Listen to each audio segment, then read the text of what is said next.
Yo, what's going on, people? You know who it is. It's Tae Wiggs live for the Man Cave as usual. For those subscribers out there that's not subscribed to the YouTube channel, hit that bell. If you're not subscribed to the Twitter page, hit that bird at TAE_WIGGS.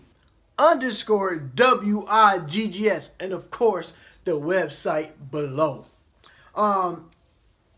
Watching games last night, piggybacking off of what Steve Kerr said. Talk about he find it ridiculous that people dig up stuff saying about him let his players coach and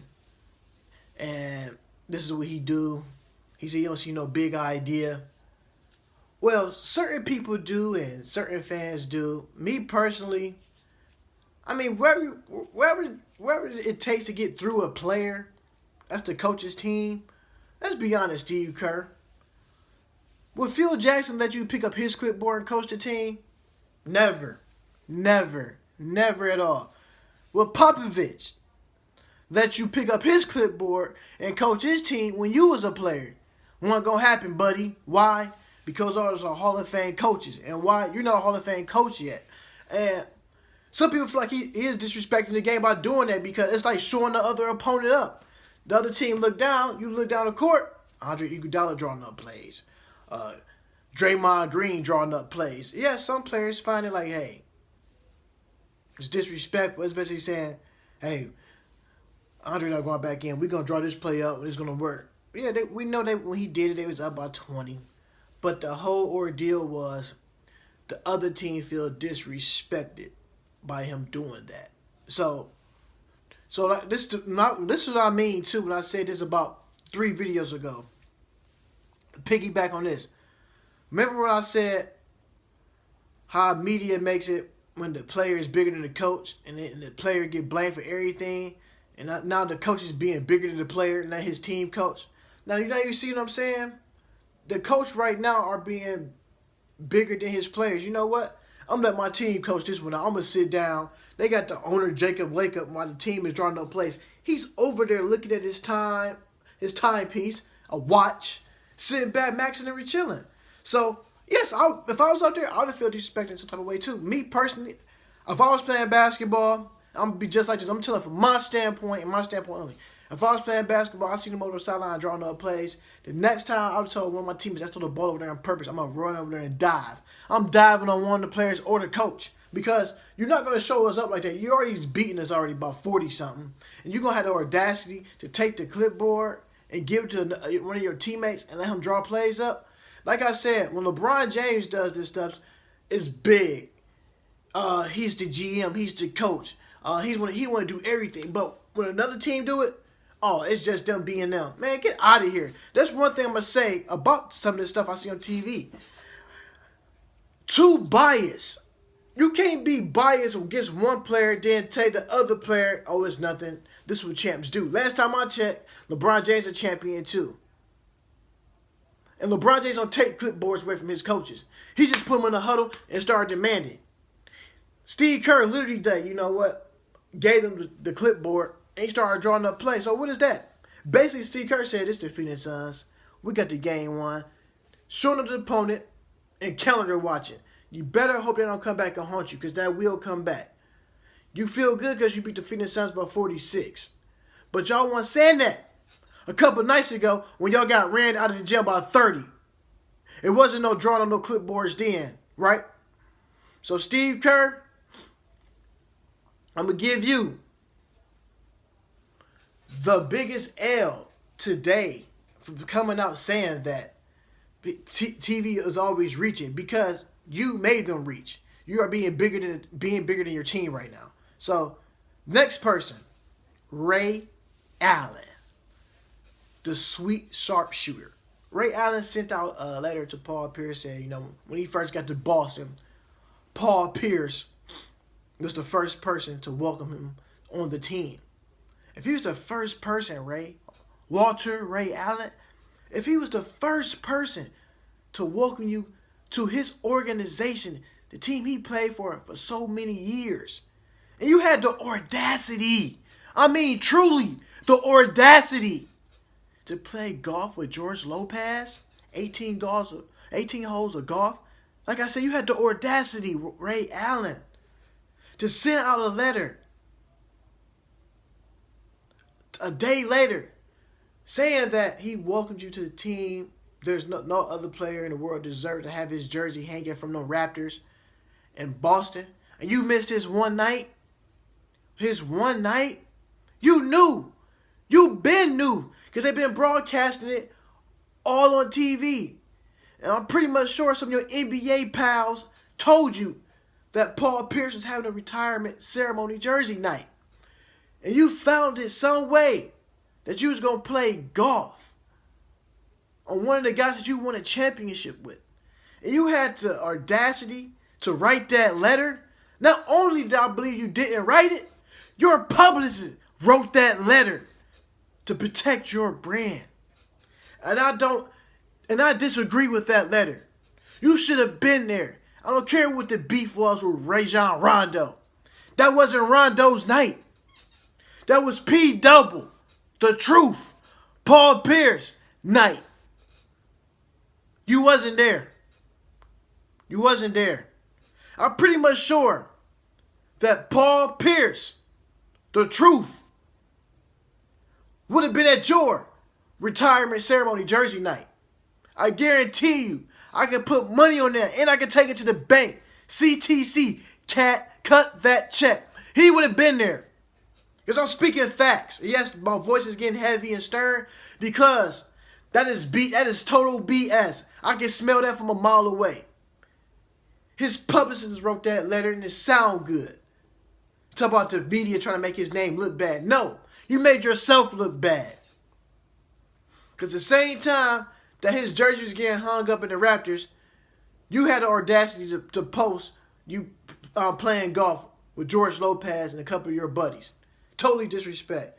You get another L of the day for that one. I'm looking at certain things going on in the league.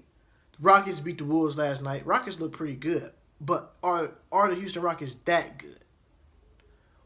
Did Chris Paul make them better or James Harden make them better? Me personally, I'm going to say two guys that falls under the radar for the Houston Rockets, who's not getting no respect because everything's getting outshot by Clint Capella, CP3, and the bearded one.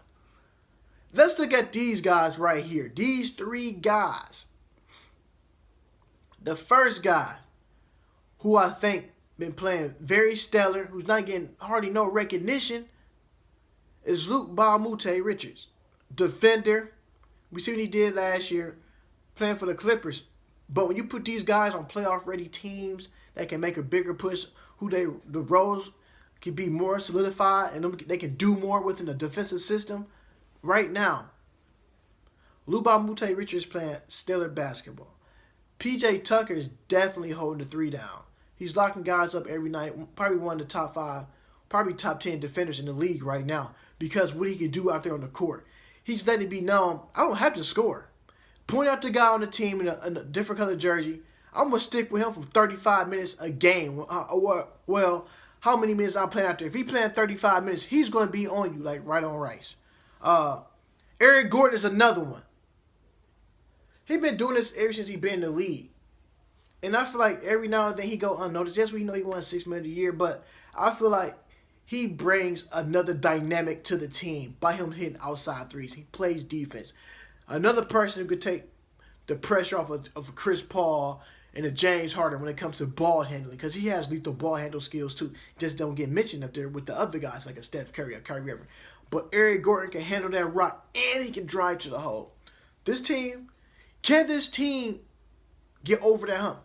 We've seen this team go on some tremendous runs.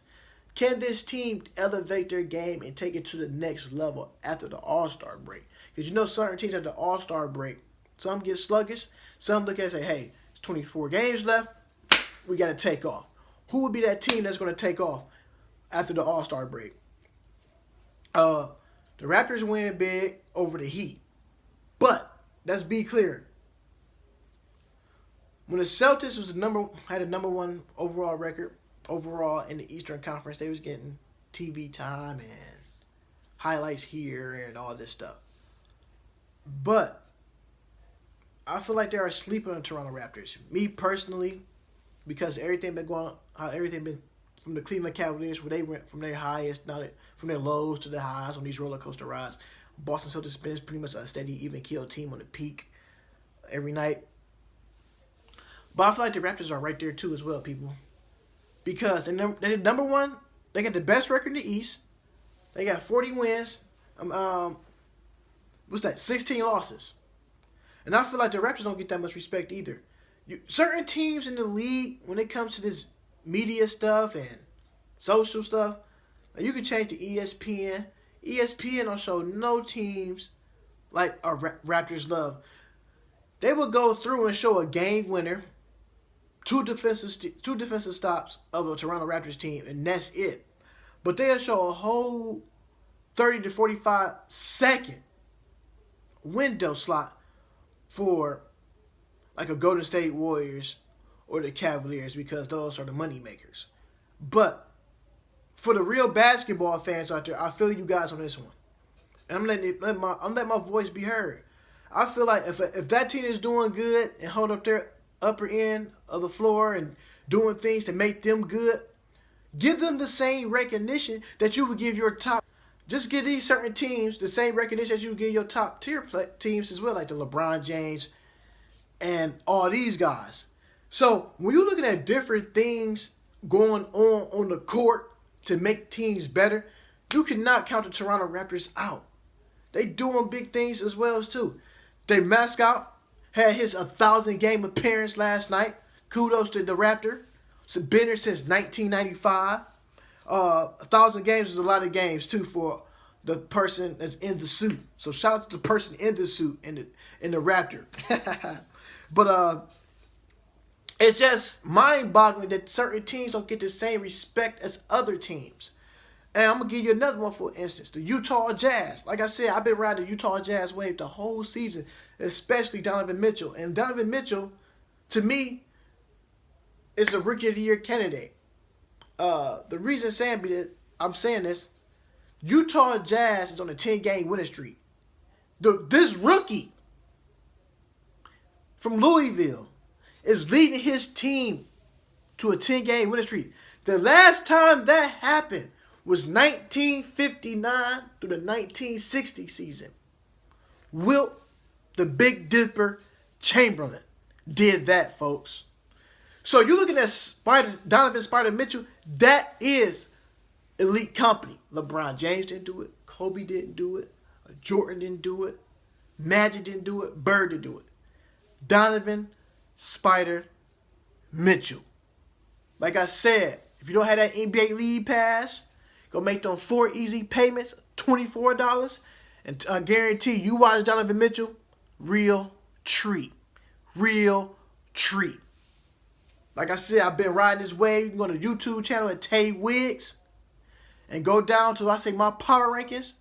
At number 16, the Utah Jazz. And that video was 6 months ago. And look at the things I said about the Utah Jazz. And right now, 10-game winning streak. Only 5 teams has done it so far this year in the NBA. Utah Jazz is one. The Cavaliers and Celtics, the Rockets and Warriors are the other 4 teams.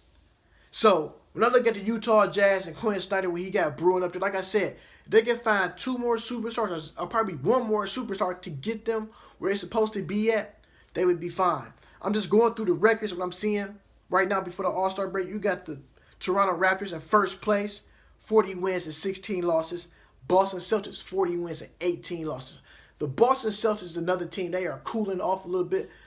That is one team I thought was going to make a deal before the trade deadline. They could have got somebody there to help them, because Al Horford, to me, is not enough. Playoff record against LeBron James is not a good one at all, people, to sit well with. Brad Stevens, the head coach of the Celtics, came out and said he doesn't think his team is good enough yet to get them over that hump. So he knows that team is missing something. Why? Maybe because what the Cavaliers did to him the night before and came into Boston on that Sunday night and beat them by 24. You know, coaches like to play mind games with players, Jedi mind tricks. So we're going to see what this Boston Celtics team is going to be like after the All-Star break. The Cavaliers at third place, holding the third place down for the 2.5 months strong. Like I said, nobody can over-leapfrog them when they was going through this terrible January and February. So right now the Cavaliers are 34 wins, 22 losses. Going into the All-Star break with 4-game winning streak, beat the Thunder really bad with new guys. And I'm going to say this too, because the Thunder been together for quite some time. They had to figure it out. But it's kind of ironic that this Cavaliers team only been together for 2 games. And they already meshing and clicking already. So shout out to them. Like I said, younger legs. They're going to play defense because they feel like, hey, we playing with one of the best. They probably be looking over in the locker room like, man, playing against LeBron James. I used to play with him all the time on 2K. I'm actually in the same locker room with LeBron James. Or, man, Kevin Love right there. J.R. Smith right there. Tristan Thompson right here. Kyle Korver, one of the best three-point shooters in NBA history. Some of these young guys are like, yo, I'm in a room with some Hall of Fame type guys. So they elevate their game as well. So, with that being said, still breaking these records down. The Milwaukee Bucks holding down the 4th spot, 32 wins and 24 losses. This team is 9-2 since Jason Kidd got fired. I'm not going to get all this to the new coach because he's using the Jason Kidd type system. It's just probably was time for a makeover, but they fired him too early. Teams go through the ups and downs and go through the motions. The Cavaliers that fired their coach is going through that. Or the who else I can say? The OKC Thunder that fired their coach and they're just going through some turmoil. So you just gotta believe in the coaches, GMs. Just give it a chance. You got the Washington Wizards, who's in 5th place, was kind of disappointing, 32-24. They supposed to be in that top upper echelon half of the Eastern Conference, dude. Even though they peeling off some games, but we're gonna see how good they're gonna be when John Wall come back in the next 3 to 4 weeks. Indiana Pacers is still a surprise team for me, 32-25, sitting at that 6th place. The 76ers, another one. Can the 76ers, even though they're 29-25, can the 76ers hold on and make a playoff push? If they make a playoff push, I'm going to say it right here. If they make a playoff push and get into the playoffs, Coach of the Year is going to Brett Brown of the 76ers. Ball in my hand, ball in the paper up right now. Straight facts. Miami Heat, 30-27. Dwayne Wade will get his team into the playoffs by him going back to Miami, bringing that championship feel and leadership back to the locker room. Not knocking Udonis Haslem. Him and UD there together. The true Miamians. Heat Nation. Wade County. Mr. 305. And Udonis Haslem, born and bred there. So you got those 2 guys back. D-Wade take care of the guards. UD take care of the big mans. So that team would be good. Team on the out that's looking in, Detroit Pistons, 27-29. They not getting much praise as well too. Another team, they got Blake Griffin there. Can this team put together a great second half and make it into the playoffs? So if I had to ask the question, which one of these teams may fall out the playoff race? I'm looking down through 4, 5, and 6 is pretty tight at 30. They both got 32 wins. Only a loss separate them. You already know right now, if you lose two games in the East, it's possible that you can either drop down from 3rd place all the way down to 6th place. If you're in that 5th place, you could drop all the way down to that 9th seed. So I got the Pistons getting in, maybe the Sixers falling out. That's the way I see it on the Eastern Conference side. Then I'm going to go to the Western Conference. Golden State Warriors at 44 wins and 13 losses. The Rockets at 43 wins, 13 losses. They got the league right now in a stronghold. No 2 guys at the 1 and 2 seed. The Spurs wrapping up at 35-24. And Kawhi Leonard missed 9 games. Played only 9 games this season. He's itching to get back out there. Who knows? I think Popovich got something up his sleeve. I think Kawhi Leonard should be making his debut after the All-Star break. That's what I'm predicting. They've been holding it down, that 3rd seed, quite some time, just like the Cavaliers. I'm predicting that Kawhi Leonard come back and get a game in. He get another week off, going hard in practice. I can see him practice with the team, with the starting unit, to get him back, to give back his leg, getting his legs back. I can see that happening. But right now, another coach, I would say considered Coach of the Year too. Minnesota Timberwolves coach Tom Thibodeau. He got the Bulls West on his team. 35-25. Like I said, another team. If you go look at my power rankings on my YouTube channel and watch the video, I had the Minnesota Timberwolves at power 11. Coming in number 11 on power rankings. So this team is going to do some nice things to make a playoff push. and they're doing this. This probably be their first playoff appearance in 12 years. That's big. Last time they made the playoffs was KG was there. To let you know how long ago that was. So I'm looking at them to make a run. OKC is not looking bad. OKC is a threat. I'm going to say OKC is a threat to the top 4 teams in front of them. Many Spurs, Rockets, Warriors. Just because they figure something out. Gets things. The Denver Nuggets. Another surprise team who's not getting that much media time. I feel like people should see them more as well too. 31-26, Gary Harris, Jokic, all these guys over there, man. Gary Harris, they have a nice Jamal Murray, nice young nucleus. Can get the job done. Damian Lillard doing it again by himself. 31-26. The New Orleans Pelicans, even though they shorthanded, the New Orleans Pelicans doing some big things. Even though Boogie Cousins is gone, they 30-26. They got Emeka Okafor. They signed him back to a second-day, 10-day contract. Big things is going on for Emeka Okafor. Definitely liking that. The Clippers and Utah Jazz on the outside looking in. 29-26 for the Clippers. 29 wins and 28 losses for the Jazz. If I had a chance, what team could possibly be on the outside looking in?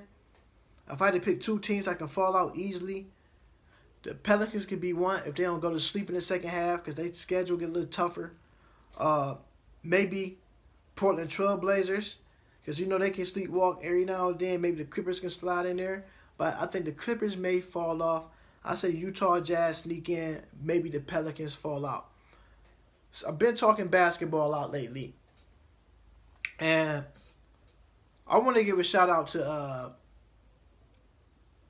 Johnny Football to come out on Good Morning America and talk about the bipolar, that he's bipolar and some of the stuff he used to do, drinking and all this stuff, to come on TV and by me listening to certain radio stations and media outlets. I'm not going to say what radio stations I listen to, but I listen to a lot of radio stations across the country, sports-wise. And the first thing they said that about Johnny Football in one particular media outlet, he's just doing this so he can get back into the league. Yes, he's trying to get back into the league. Second of all, I think he's cleaned up his act. Do I think he may get back in the league? Who knows? First, he got to prove himself again that he can stay healthy and clean. Probably got to go to the CFL, the Canadian Football League, to get back together and get some of that rhythm back. And the first, Johnny's too short. Oh, he's this and that. Hey, man, height is nothing. It's about the heart, the will, and determination to play these sports. And when you see people calling other guys out and talk about he's not tough enough, the guy been playing football all his life. How is he not tough enough? How? Everybody go through some ups and downs. The first, yes, Johnny Football, Johnny Manziel came from a wealthy family. That is not his fault, people. He can't help that. But you gotta respect a person when it's time to grow up. There's a lot of people out there that cannot do some of the things that Johnny Football did to come on TV and let people know what type of sickness that he has. He's trying to find himself. He's married, settling it down. He's moving on to a new chapter in his life. As he say, it's football season for him. And he's trying to make a comeback. Football is what he loves. You love to be out there on the gridiron. But I hope he do come back. And that would be a feel-good story. And you can't kick nobody while they're down. Us, as a country, should be uplifting people. First and foremost. Never kick a dog while it's down. Because when that dog get up, he's going to leave. He's going to turn back around and look at you. He said that dog going to tell you, man or woman, and remember, or a child too. People grow up. People look at the past and say, that person kicked me while I was down. She or he kicked me when I was down. As soon as you make it, they're the first people who going to say, oh, I know him. I went to school with him. That's my dog. We used to hang out. But at the same time, when you're trying to make it to where they're supposed to be, You gonna kick him while he was down, trying to find his way. But as soon as he make it, you want to jump on the bandwagon. Don't do that. Like I said, I still got a Johnny Cleveland Browns football jersey in my closet, and I wear it too proudly because I'm a Browns fan. Just not only a Browns fan. I hope that guy right there do make a comeback because, like I said, you can't kick a dog while it's down because that dog don't stay down forever. Once that dog get back up on his four legs, it's taking off. They don't. And you know one thing about dogs, they don't look back. They keep it forward. Y'all know who I am. I'm Tae Wiggs, broadcasting live for the Man Cave. Peace.